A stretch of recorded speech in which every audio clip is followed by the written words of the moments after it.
Olá, boa tarde. Seja bem-vindo ao E-Investidor Convida desta quarta-feira, 29 de abril de 2020. Eu sou o Márcio Croin, editor-chefe do E-Investidor. Ao meu lado hoje o economista Fernando Urich, da Liberta Investimentos. Fernando, tudo bem? Tudo bom, Márcio? Muito obrigado pelo convite. É um prazer, uma honra estar aqui no E-Investidor do Estadão. Muito bom ter você com a gente para falar de um tema super especial, né? Como vamos sair da crise, dessa pós-pandemia, a economia que já está bem prejudicada nesses tempos. A gente vai conversar com você que está nos assistindo. Deixe sua pergunta, mande sua dúvida para a gente debater aqui com o Fernando. A sua participação é sempre especial. Nos siga também em todas as redes sociais, Instagram, Twitter, Facebook, obviamente. E deixe, obviamente, agora a sua dúvida para o Fernando debater com a gente. Fernando, eu já quero começar perguntando para você quais são os pontos iniciais aí para a gente debater esse pós-pandemia. Pois acho que, como você falou, acho que a pergunta inicial, né, como vamos sair desta crise, eu acho que são dois pontos, é como vamos sair e quando vamos sair, né? A gente conversava antes de entrar no ar que, nesse momento, ainda há muita incerteza. Há incerteza sobre a evolução da pandemia, a gente está aprendendo sobre essa doença, sobre o comportamento do vírus e como ele está evoluindo nas diversas cidades e estados brasileiros. E a gente também está entendendo como os governos vão reagir à doença. Então, há incerteza por conta do próprio vírus e há incerteza por conta de como governos, municipalidades também vão tratar as medidas de contenção, de isolamento, de restrição de atividade, de circulação das pessoas. Então, realmente é muito difícil a gente até traçar cenários, porque essa incerteza ela ainda é muito, muito elevada. E um cenário só pode ser traçado se você tiver, né, uma projeção de alguma coisa. A gente não tem hoje em dia, né? A gente estava até conversando que aqui em São Paulo, 10 de maio era uma data prevista para a reabertura, mas provavelmente com os casos em ascensão ainda, a gente não deve ter essa liberação, não. Pois é por isso que a gente precisa seguir acompanhando a evolução dos números, ver como está progredindo em questão de número de casos, de internação, número de óbitos, e que isso também há uma demora na confirmação dos óbitos, né, ou na divulgação dos óbitos confirmados, e a gente não consegue ainda saber traçar o cenário. Bom, chegamos já no pico da pandemia ou ainda não? Já começamos a ver a curva declinando, indo para o fim da pandemia ou ainda não? A gente vê várias estimativas, e dos mais, talvez, otimistas, como foi o deputado Osmar Terra, que dizia que já estávamos no pico e que agora estamos indo em direção ao fim da pandemia. Ou outros que não, parece que nos últimos 2 dias ainda não chegamos no pico, estamos chegando próximo do pico. Então, por conta disso, que o monitoramento ele ainda é necessário para que a gente consiga ver, depois da pandemia, o que a gente consegue, depois de passada todo esse cenário de contaminação das pessoas, como a gente vai sair disso. O que parece ser certo é que algum nível de restrição, algum nível de mudança, a gente vai ver mesmo no pós-pandemia. Ou seja, o mundo que nós vivíamos em fevereiro ou em janeiro aqui no Brasil, ele não volta tão cedo.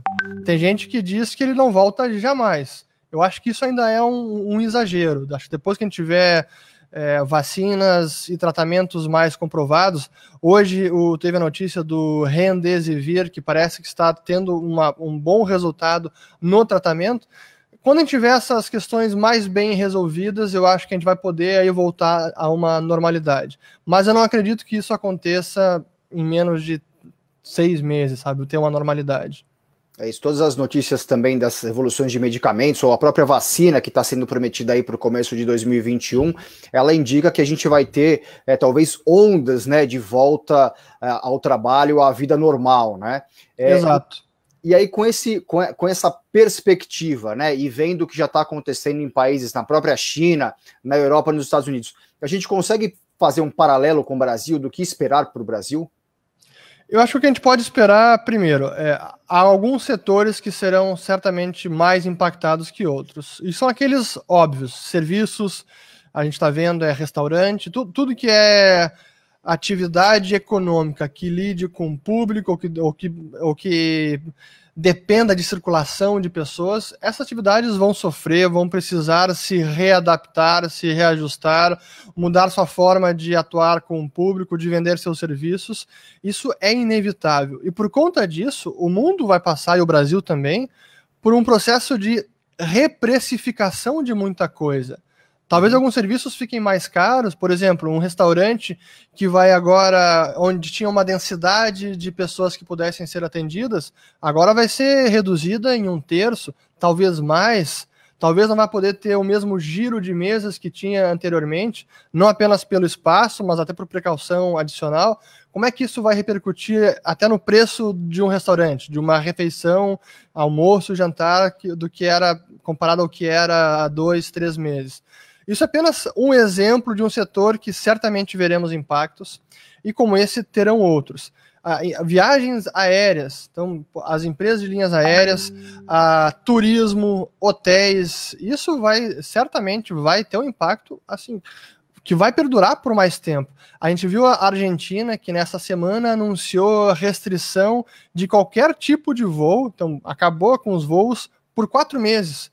Só vão poder voar a partir de 1º de setembro, acho que acaba na próxima semana, e aí só a partir de 1º de setembro. Imagina o impacto que isso não pode ter em várias outras atividades da economia. Então, esse cenário que isso é o que a gente pode traçar como certeza. Alguns setores serão muito impactados, e esse processo de reprecificação, ele vai durar algum tempo também. E é interessante você falar, Fernando, sobre os restaurantes, né? Que é um mercado que deve ser altamente impactado. Alguns não vão sobreviver, obviamente, a esse período, e esse distanciamento de mesa, né? Quem não conhece um pouquinho, acho que 70, 80 centímetros é o distanciamento de mesa hoje em dia para ocupar bem esse espaço, né, dos restaurantes, né? E se você tiver uma restrição de circulação e tiver que aumentar, obviamente, esse espaçamento, diminuir a quantidade de mesas, o dono do restaurante precisa aumentar o preço para que ele faça, né, para que ele consiga girar ali o negócio dele, né? Então exatamente. É uma consequência que as pessoas não estão fazendo conta, mas pode acontecer com certeza, né? E aí eles vão precisar também, citando novamente o setor de restaurantes, os empreendedores vão precisar ser criativos, vão precisar, por exemplo, já reorientar a sua empresa. Por exemplo, o restaurante hoje tem muitos que fecharam as portas para clientes, mas aumentaram e muito o volume de entregas. Então, quase que da noite para o dia, o pessoal se deu conta, opa, não posso ficar sem produzir, mas vamos reorientar a nossa força de trabalho e vamos focar em teleentregas, porque isso está funcionando ainda. Então, assim como o restaurante, outros setores vão precisar passar por essa reorientação do foco, dos produtos. Alguns serviços vão mudar e outros vão simplesmente acabar. E por isso que a gente falava antes, a incerteza permanece, porque como a gente vai estar daqui 6 meses, o vírus vai ter acabado por completo, a gente vai entrar no inverno agora no Brasil. Especialmente aqui no sul, onde eu estou, em Porto Alegre, o inverno é muito mais rígido, muito mais rigoroso por aqui. E é justamente nessa época onde os casos de pneumonia, de gripe comum, aumentam muito. Será que a nossa primeira onda pode ser muito pequena e pouco forte, mas a segunda do inverno pode ser maior? E como é que isso vai repercutir? É complicado, né? O que a gente está vivendo, assim, o que eu até comentei outro dia numa live, nós estamos vendo a história ser escrita. Os livros de economia, de história, eles vão precisar ser adaptados já para este ano. Até ouvi um tweet bem engraçado dizendo que as próximas disciplinas de história serão Introdução a 2020, 2021, 2022. Assim, o que a gente está vivendo é uma loucura, né? Certamente, ninguém esperava, né, ter que ficar isolado. Você imagina que todos os problemas econômicos podem vir de dentro do sistema financeiro ou por uma guerra, por exemplo, né? Agora, por um inimigo invisível como um vírus, né, que se espalha sem que ninguém consiga enxergar e obriga as pessoas a ficarem dentro de casa, né, as economias pararem, né? É um grande problema, né? Hoje, por exemplo, até para você comentar, saiu o PIB preliminar dos Estados Unidos, uma retração de menos 4,8%, até maior do que os analistas previam. Já é também um indicativo do que aqui no Brasil a gente pode também ter nas próximas semanas, né, que é o nosso PIB, né? Com certeza. A gente já tinha alguns indicativos por outros indicadores de sentimento, como aqueles indicadores de confiança. No Brasil saiu a sondagem de serviços de confiança do consumidor e estava no menor patamar desde o início da série, lá em 2006. Então, vários indicadores já sinalizam isso e é esperado uma queda bastante forte no Brasil, como a gente está vendo em outras partes do planeta. E aí, de novo, por quanto tempo mais? Não sabemos ainda. E o que é realmente, o que é novidade para a gente é que esta é a parada súbita da economia, né? Esse tipo de cenário a gente nunca tinha vivido antes. Uma crise financeira, como a crise que a gente viveu, que a gente recém saiu de uma recessão profunda no Brasil, que durou de meados de 2014 até o fim de 2016, 2 anos, quase 3 anos de recessão. Mas é uma recessão que vai ao longo do tempo, assim, paulatinamente, até se alongou demais no nosso caso, por conta de incertezas políticas, mas algo assim súbito, quase que da noite para o dia, assim, despluga da tomada a economia e todo mundo para, a gente nunca viu antes, né? E aí como é que retoma isso, né? Agora que a gente está tentando retomar a economia, né? Pensar nisso. Não é você que está chegando agora, este é o Investidor Convida, eu sou o Márcio Croin, editor-chefe do Investidor, eu estou aqui com o economista Fernando Urich, da Liberta Investimentos. Nosso papo é como a economia vai sair no pós-pandemia. Estamos esperando aqui a sua pergunta, faça que nem o Jonatas Pereira. Jonatas, um abraço para você, obrigado pela participação. Fernando, de modo geral, qual é o impacto das políticas monetárias no mercado brasileiro e qual é a flexibilidade que o país tem para dar liquidez ao mercado sem quebrar o país? Essa é uma ótima pergunta e também está relacionada com o ineditismo desta crise que nós estamos passando, porque por conta da parada súbita, o fluxo de pagamentos da economia de diversas cadeias produtivas simplesmente parou. Então, para evitar que muitas empresas quebrem, o Estado, por meio do Banco Central ou por meio do governo mesmo, lá nos Estados Unidos já começou com vários programas de provisão de liquidez ou empréstimo emergencial, provisão de crédito para pequenas empresas, para folha de pagamentos, até mesmo para famílias, no estilo de dinheiro de helicóptero, né? O Estado dando dinheiro para as famílias gastar. Aqui a gente também viu um pouco disso de assistencialismo emergencial, que é inevitável. Agora, há um limite, sim, ao que a gente pode fazer, porque política monetária é simplesmente criação de dinheiro, injetar liquidez na economia, que é dinheiro na forma eletrônica, e ao fazer isso, o Estado não cria nenhum bem, mercadoria, não nasce humanos e força de trabalho da noite para o dia. Então, apenas injetar liquidez é mitigar o problema financeiro pontual, mas não é uma medida que vai durar para sempre. O governo não pode seguir imprimindo dinheiro e provendo liquidez para o mercado. Se segue com essas políticas, aí o risco inflacionário ele é muito alto. No momento ele não é, porque o choque de demanda também é muito alto, né? O que a crise do coronavírus e esta parada súbita da economia acabou gerando foi um grande choque de oferta, parou produção, para de se produzir bens, a tendência à elevação dos preços, menor quantidade de bens e serviços, mas, por outro lado, também houve um brutal choque de demanda. Então, a gente pode considerar que os dois efeitos se eliminaram, digamos, na média, assim, de forma grosseira. Agora, com os estados e bancos centrais provendo liquidez, criando dinheiro, isso pode ter um risco inflacionário grande se essas políticas perdurarem por mais tempo, assim, até o fim do ano ou até depois do próximo ano.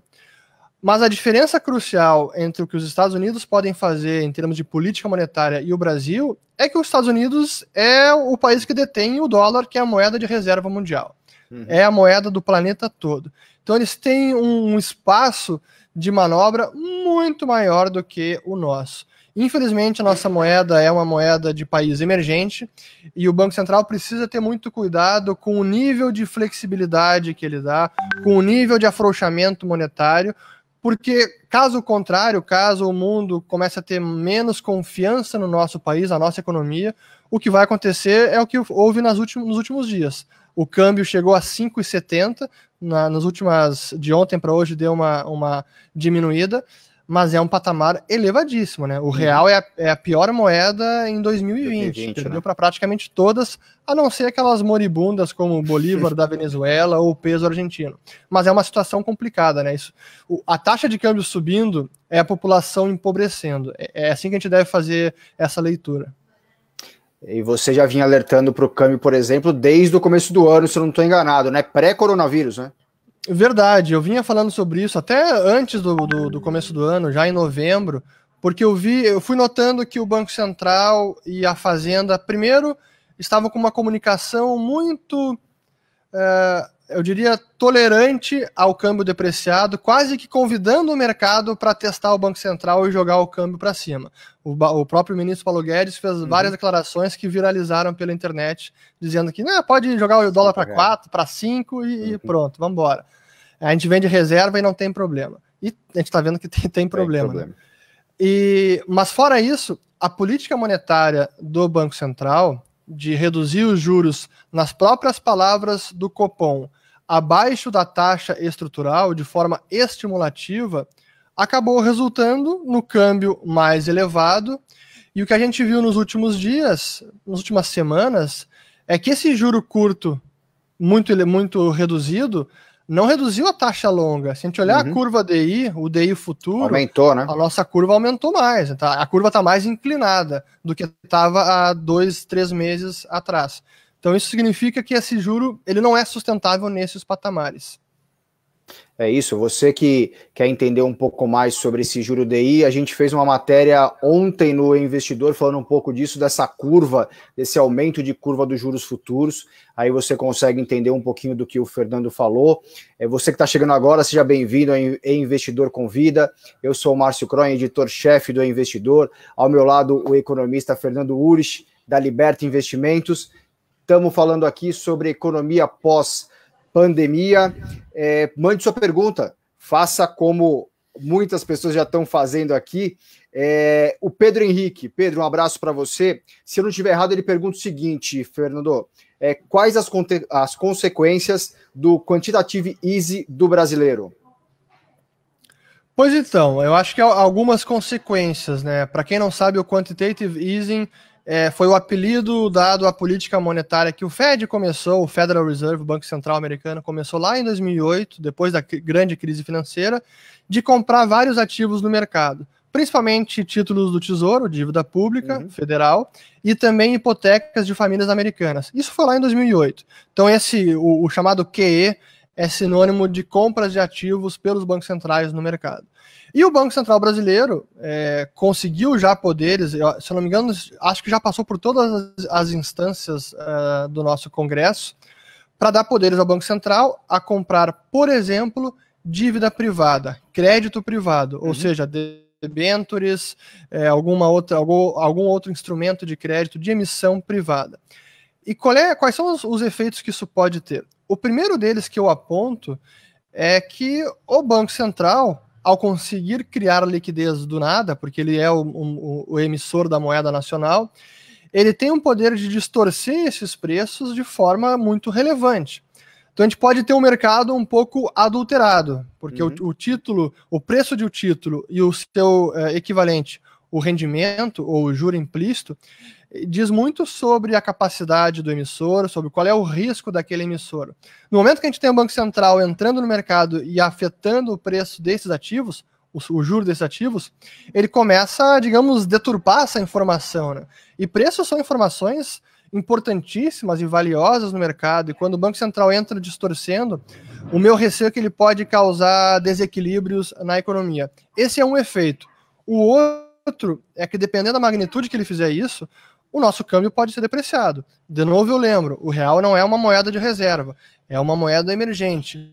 Se a gente exagerar na dose, como eu acho que exagerou no caso dos juros, a gente pode ver o câmbio depreciar ainda mais e talvez o DI futuro, a curva de juros, inclinar mais ainda também.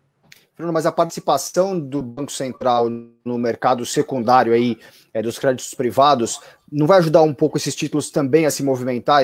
A reclamação toda dos emissores é que faltava liquidez, né? Então eles não estavam conseguindo gerar esse crédito. Pois é, mas esse é o ponto que... O que aconteceu antes? É que sobrou liquidez e acho que o mercado talvez fez pouco dever de casa quando começou a comprar esses títulos. Então, o volume de emissão que houve no ano passado foi muito grande. Todo mundo entrou nos títulos, mas houve pouca preocupação com e o depois de amanhã. E se porventura chega uma crise? Nem precisa ser um coronavírus, mas qualquer soluço no mercado, se esses títulos não tivessem um volume de negociação relevante no secundário, que não tinham, isso poderia ter um problema. Então foi uma má precificação antes da crise. E agora, como é que o mercado se resolve? Para mim é sempre uma questão de preço. Até que ponto os títulos precisam cair para voltar ao preço? O mercado vai achar esse ponto de equilíbrio. Mas no momento que o Banco Central entra, no momento que o governo concede liquidez, você, inclusive, evita esse processo de autocorreção e de aprendizagem do mercado. Para mim, essa é uma lição importante que eu sempre trago, essa reflexão, é que o capitalismo, o mercado, ele funciona para os dois lados, para o sucesso e para o fracasso também. Capitalismo sem bancarrota, sem falências, não é capitalismo. E a única forma de você educar o mercado são os investidores, as empresas, os fundos arcarem com as consequências dos seus erros e assim melhorarem o comportamento futuro. Mas se o Banco Central entra, ele impede que esse processo de aprendizagem ocorra. E é o que me preocupa, não é o agora, é o futuro. E depois? E se vier uma outra crise no futuro? Aí vamos os fundos comprar novos títulos ilíquidos, e se acontecer uma crise, o Banco Central vai nos salvar? Esse é o chamado risco moral, né? Onde os lucros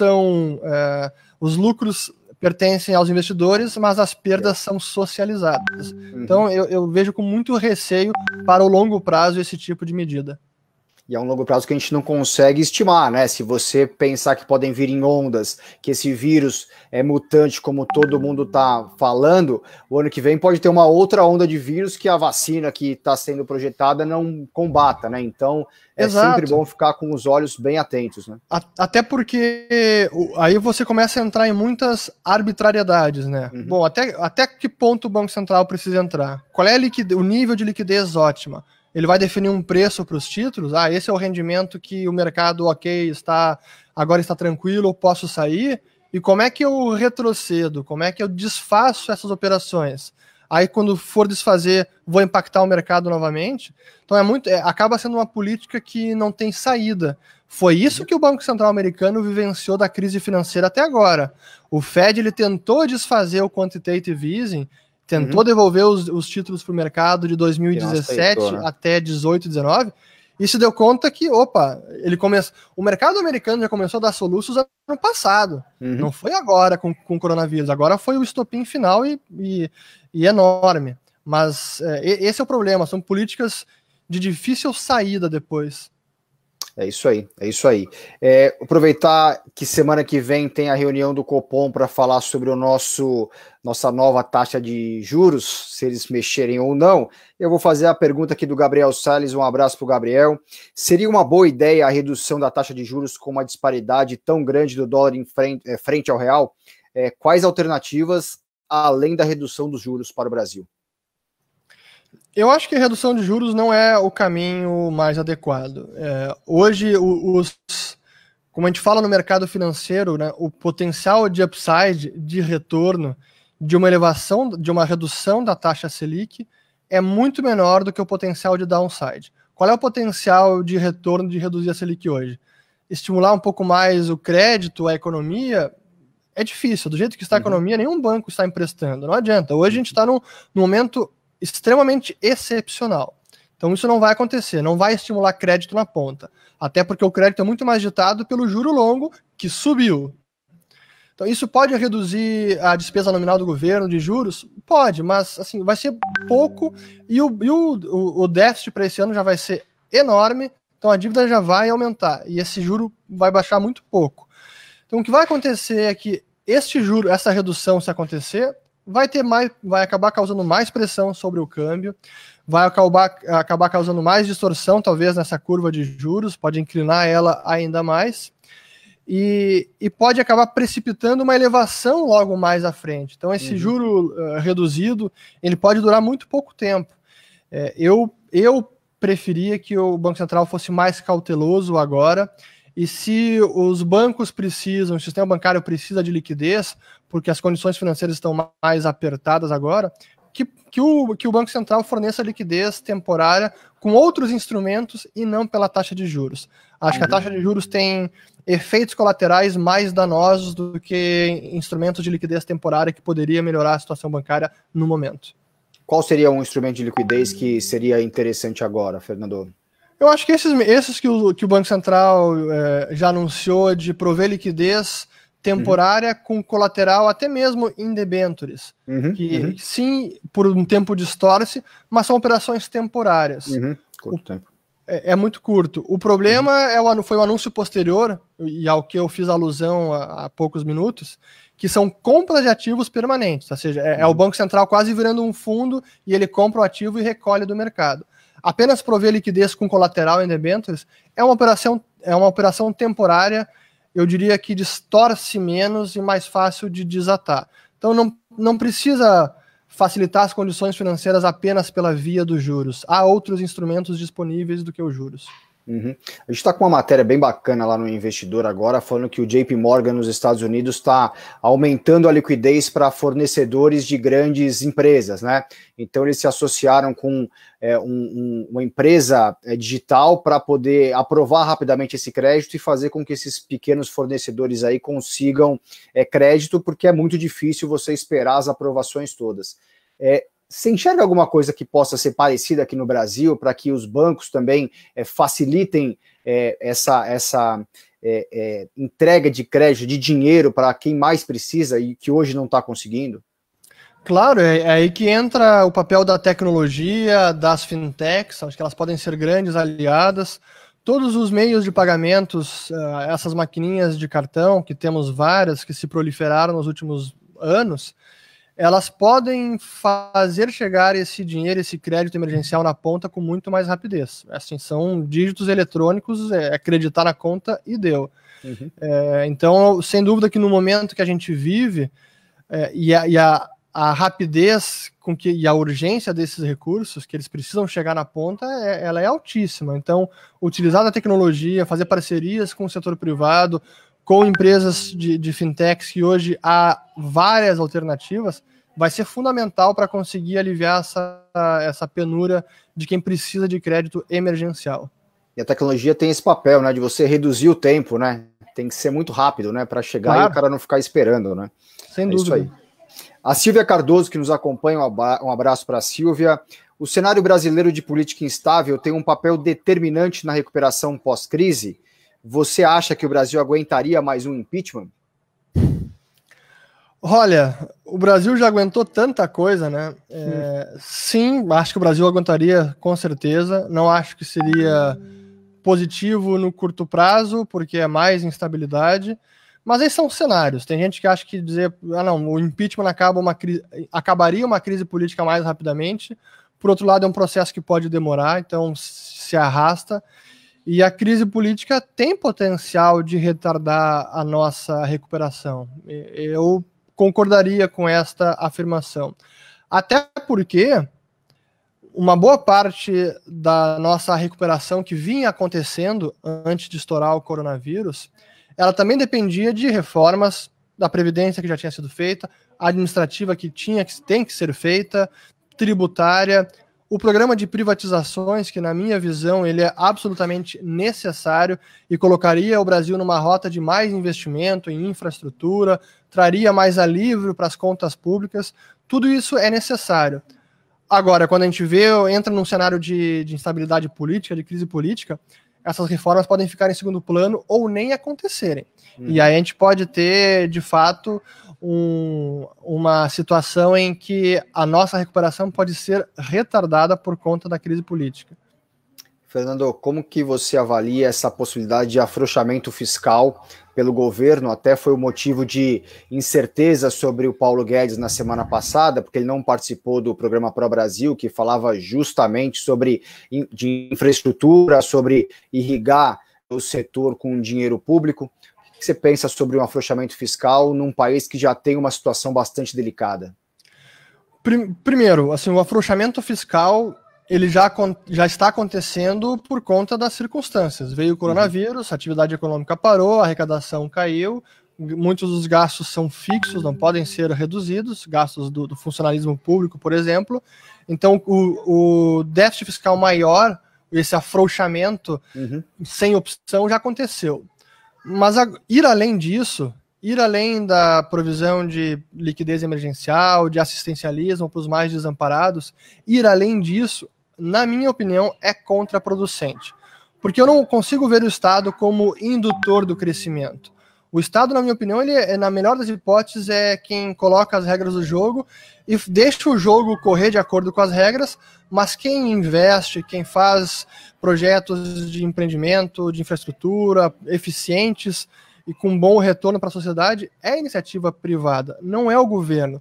E a gente voltar àquela ideia de esse plano Pro Brasil, que muito se assemelhava, pelo menos o que foi delineado naquela coletiva, se assemelhava aos planos da era Dilma, o PAC, né, o Programa de Aceleração do Crescimento, que não são um passo na direção correta. Isso seria um passo na direção do desenvolvimentismo, do keynesianismo em política econômica, que, na minha visão, eles são contraproducentes e não são passos na direção correta. Felizmente, o presidente Bolsonaro reafirmou a posição do Guedes como o homem da economia, e o Guedes tem plena noção disso. Ora, nós não temos condição fiscal de empreender nenhum investimento público, não há poupança para fazer isso. A gente precisa de capital externo, a gente precisa retomar as reformas para aí sim a gente conseguir investir e que a iniciativa privada invista, não o Estado. Não há recursos para esse investimento público. Então eu fico feliz que há esse reconhecimento da nossa realidade pelo ministro Paulo Guedes, que ele foi reafirmado como ministro. Agora também esperar que ele siga nessa posição, com ou sem Bolsonaro, caso um impeachment venha a ocorrer, né? Não, o Guedes foi, acho que, muito enfático ali na declaração dele, quando ele falou que era condição imexível para ele, né? Ele quer continuar com todos os projetos dele, porque com crise ou sem crise o Brasil precisa sair melhor. Aliás, claro. ele disse uma frase bem interessante, que o Brasil vai surpreender o mundo novamente ao fim da crise.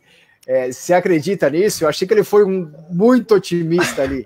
Assim, esse é o papel dele, né? Ele é um cara muito otimista, acho que ele tem a equipe dele está muito alinhada, pessoas muito qualificadas, com ótimas ideias, ótimos projetos e com gás para fazer isso acontecer em prol do Brasil, em prol da sociedade. Então o papel dele ser bastante otimista, né? O pessoal brinca no mercado financeiro que depois da palestra, de qualquer fala do Guedes, a bolsa é 300 mil pontos no fim do ano, né? Mas assim, acho que é cedo para dizer que o Brasil pode surpreender, porque tem muita coisa em jogo e o cenário se tornou mais incerto nos últimos dias, infelizmente por conta dessa crise política, né? A gente está partindo para o nosso final aqui da live. Eu queria que você fizesse o seguinte balanço de todo o cenário que a gente foi discutido aqui por nós. Quais classes de ativos o investidor deve ficar de olho para se proteger nos próximos meses? Enfim, o que ele pode pensar para a carteira de investimentos dele? Eu acho que o primeiro ponto é ativos de renda fixa mais longos, eles carregam um componente de risco maior. Mesmo as NTNB, o Tesouro IPCA, porque se o investidor não tem a intenção de segurar até o vencimento, esse meio do caminho pode ser muito volátil. E como a gente sabe, títulos longos, eles variam muito. Se a gente olhar o preço de um título longo nas últimas semanas, é mais volátil que a bolsa, se for um muito longo. Então é preciso ter em mente isso. Segundo, Tesouro Selic, IPCA, Tesouro pós-fixado, acaba sendo uma opção mais seguro, especialmente para reserva de emergência. Bolsa de valores, boas empresas são sempre bons ativos para longo prazo. É importante o investidor ter sempre em mente um bom balanceamento de riscos na carteira. E um risco que eu vinha falando desde o ano passado, que a gente já comentou aqui, era o risco real. Então, ter algum tipo de proteção à desvalorização da nossa moeda é muito importante. Eu acho que o maior erro, talvez, que um investidor brasileiro possa fazer é estar 100% alocado em real. E não é porque ele não acredita no Brasil e não confia ou tem muito receio do que possa acontecer. é porque você não pode colocar todos os seus ovos numa única cesta. Mesmo investidores globais, eles olham o Brasil e muitas vezes eles apenas querem aproveitar as oportunidades de empresas, de bolsa, mas não da moeda. Eles investem aqui se protegendo da moeda. Por que a gente vai ficar condenado a uma única moeda? Acho que é importante ter essa visão de diversificação global de investimentos também. Acho que essa crise tem trazido esse questionamento, né? Abriu um pouco a cabeça dos investimentos, enxergar que o Brasil é importante, há alternativas muito interessantes aqui dentro, mas tem que ter um pouco de proteção lá fora, porque o mercado hoje em dia é global, né? Tudo é globalizado. Então, por que a gente vai ter nossos investimentos só atrelados aqui no Brasil, né? Essa é a parte bastante importante, né? É isso mesmo, acho que esse é o ponto essencial. Ano passado eu fiz um tweet, até acho que foi esse ano, dizendo que o maior risco para mim não era estar 100% alocado em bolsa ou nada alocado em bolsa, que também acho que não seria o adequado, mas sim estar 100% alocado em real. É preciso olhar o mundo todo e não apenas as nossas fronteiras aqui. Deixa eu aproveitar com uma última pergunta e fazer uma provocação para você. Lá no começo você falou que a crise deve ser diferente, a gente vai voltar diferente, né? Acredito que as empresas também voltem diferente.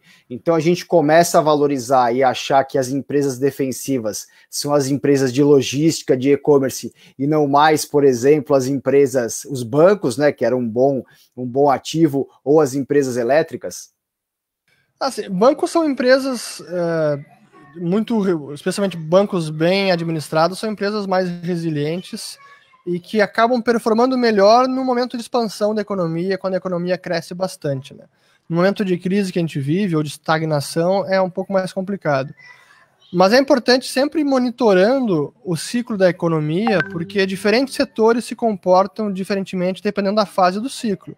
Aqueles setores que são mais dependentes de crédito e mais sensíveis à taxa de juros, eles performam muito bem quando o crédito está abundante, quando a economia começa a dar sinais de retomada. Eles até antecipam muito dessa melhora na economia. Então é preciso olhar o todo, ter em mente o ciclo que a economia está passando, quais são os setores adequados em cada fase, e não apenas escolher um setor específico, ou mais defensivo, ou mais cíclico. Muito bom. Fernando, obrigado pela sua presença e participação, viu? Obrigado, Márcio, foi um prazer. Obrigado a você que nos acompanhou, continue nos seguindo nas redes sociais, Twitter, Instagram, aqui no Facebook, e não deixe de entrar e acompanhar todos os dias o einvestidor.com.br. Obrigado e até a próxima.